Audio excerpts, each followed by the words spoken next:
Reformed Church. So there's something cool that I shared. The series as it stands right now, at the time of teaching this, is called the Unsealed series. In the future, I'd probably call it something else, but that's what it's called right now online. And I had taught on this particular concept, but was just remembering it, and I thought it was cool that regarding, there's a lot of background to this, but regarding our ability to know the Lord and receive knowledge from the Lord and receive, that goes for any kind of knowledge. It goes for knowing Jesus more, and then it goes for all other knowledge as well. Whatever knowledge it is, the Bible basically says that we have been made, through Jesus' righteousness, we've been made worthy to know everything that he knows. I won't bring you through all the verses, but in Revelation 5:4, in this vision that John is having in Revelation, he sees a book that has 7 seals, and it's that no one was found worthy to open those 7 seals. And basically what that means is that there was knowledge locked up, and no one could receive that knowledge. And no one was found worthy to receive that knowledge. But it says in verse 5 that Jesus, the Lion of the tribe of Judah, the root of David, has prevailed to open the book, meaning that Jesus was worthy to receive all of that knowledge. Worthy, right? Like deserving and meritorious to receive that knowledge. And then it proceeds after that to Jesus opens each one of those 7 seals and receives that particular knowledge that was sealed up and only sort of, you could say, in the possession of the Father. Jesus was able to see everything, all the knowledge that was sealed up. But the interesting thing is that it said that Jesus was worthy to be able to see these things, right? Because to receive from God, there needs to be worthiness to receive from God. That's what justice is. Jesus was found worthy, but John at first was crying at the beginning of this because it says that no one was found worthy at first. Now, the interesting thing, though, is that if you were to look at Revelation 3:4, it says regarding us that it's been given to us to walk with Jesus in white, and it says, for they are worthy. And the interesting thing about having Jesus' righteousness, when you see righteousness really as being worthiness to receive, having righteousness is not just beneficial to knowing that, when you sin, that, you still have communion with God and, and that God's not judging you or something like that. But having righteousness it's your ability, your worthiness, your legal ability to receive from God, the fact that you're righteous. And so because Jesus is righteous and hence worthy, that's why he was able to receive, for instance, knowledge from God by opening those 7 seals. But it says in Revelation 3:4 that us also with Jesus, that we've received Jesus' worthiness, that we walk with him in white and we are worthy with him. Now, it doesn't mean that we're worthy of our works, but we are worthy of receiving from God now because we have Jesus' same righteousness. You see, when you realize that righteousness is your legal ability to receive from God, the righteousness that we have is not our own. The Bible calls Jesus the Lord our righteousness. The Bible says that he became sin even though he knew no sin so that we could be made the righteousness of God.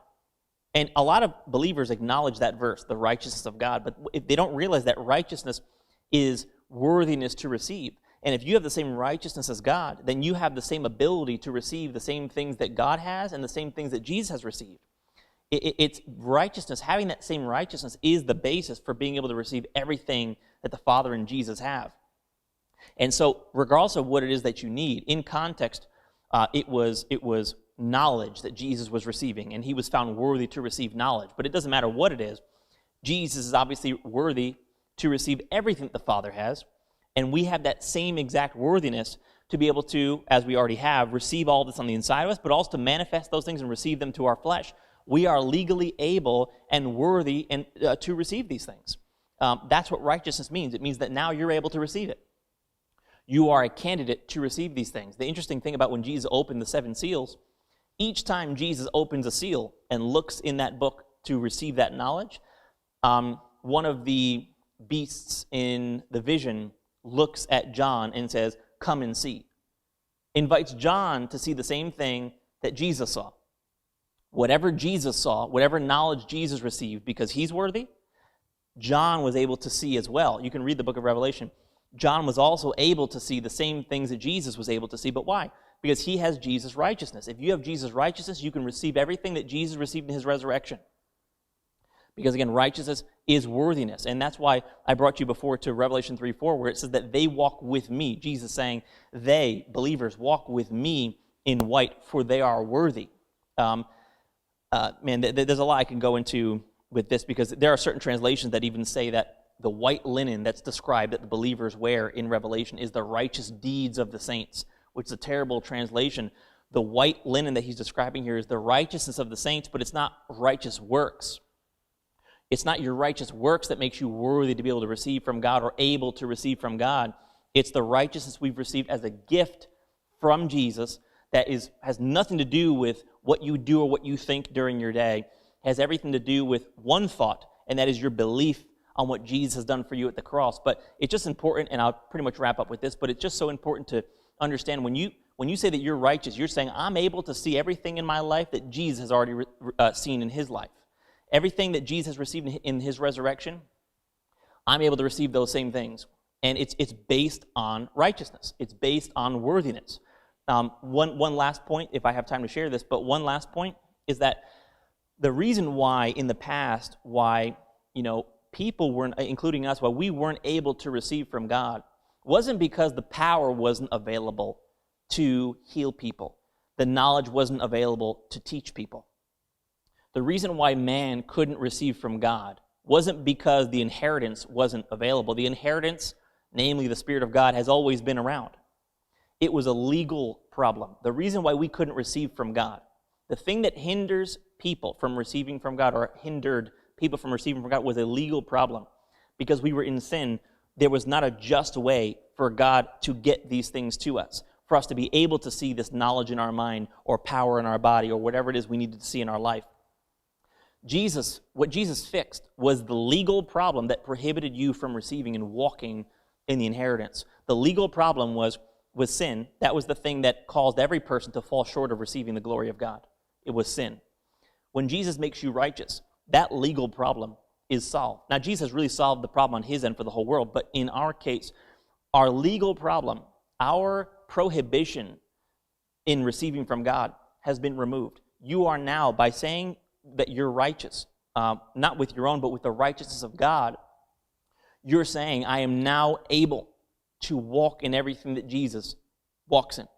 I'm able to now see in my life everything that the Father experiences in heaven. I'm able to see these things in my life. And that's what righteousness does. Righteousness is your disqualification for all the hurt and all the ignorance of this world and everything that's in it, all the evil in this age. Righteousness disqualifies you from that now. You're no longer a fitting candidate to walk like the Gentiles walk. Now you are a candidate to walk as Jesus walks. And that is what gives us hope of seeing whatever it is we need to see manifest in our life is righteousness. Being righteous means that I am now able to see that thing. You see, a lot of times we hear things about healing or knowing all things in our physical mind or raising the dead or whatever it is, or even seeing some kind of propriety in our life or transformation in our life. And they sound like lofty ideas, right? They sometimes sound like, wow, that sounds great, but it sounds far-fetched or something. But the reason why it sounds far-fetched is because you don't understand righteousness. Righteousness means if you have the righteousness of God, how could you not be able to receive everything that God has? How could you not be able to walk in everything that Jesus has and everything that he walks in? The way that it works is this, and I'll stop here, as I just said like a few minutes ago, but I'll really stop here. That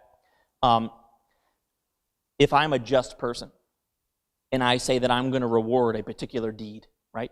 And two people both do the exact same deed in the exact same fashion. If I'm just, I give both of them the equal reward, right? Because if they do the same right deed, then I give them the same right reward. And that's what righteousness is like. Even though our righteousness was not accomplished by a deed of our own, but a deed of Jesus, right, at the cross, it's still righteousness. And if Jesus has a particular kind of worthiness and righteousness, and God rewarded that worthiness and righteousness in his resurrection by raising Jesus up and giving him access to all his power and all his knowledge, and Jesus has full knowledge flowing through his brain right now. He's got full power through his body. He's got full working in all of his authority. If that's true, and you're given the same righteousness, that's why it's not far-fetched to say that you can see in your life every bit of knowledge and power that Jesus has, and everything that he is currently walking in, visible in your life, is because righteousness qualifies you for that. Okay? Just because you walk in the world doesn't mean you're like the world. We're not like this world. We are set apart, we're righteous, and we're holy, and we're separate from this world now. But it is righteousness that makes that distinction between us and the world and makes us exactly the same as Jesus. You are worthy to receive everything that Jesus has received in his resurrection, and that's why it's not far-fetched for you. You are a good candidate for God manifesting his power and wisdom in your life, right? That's what righteousness gets you.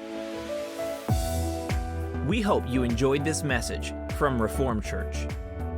If you have, please share this with someone else and help us get this uncommon truth out to the world.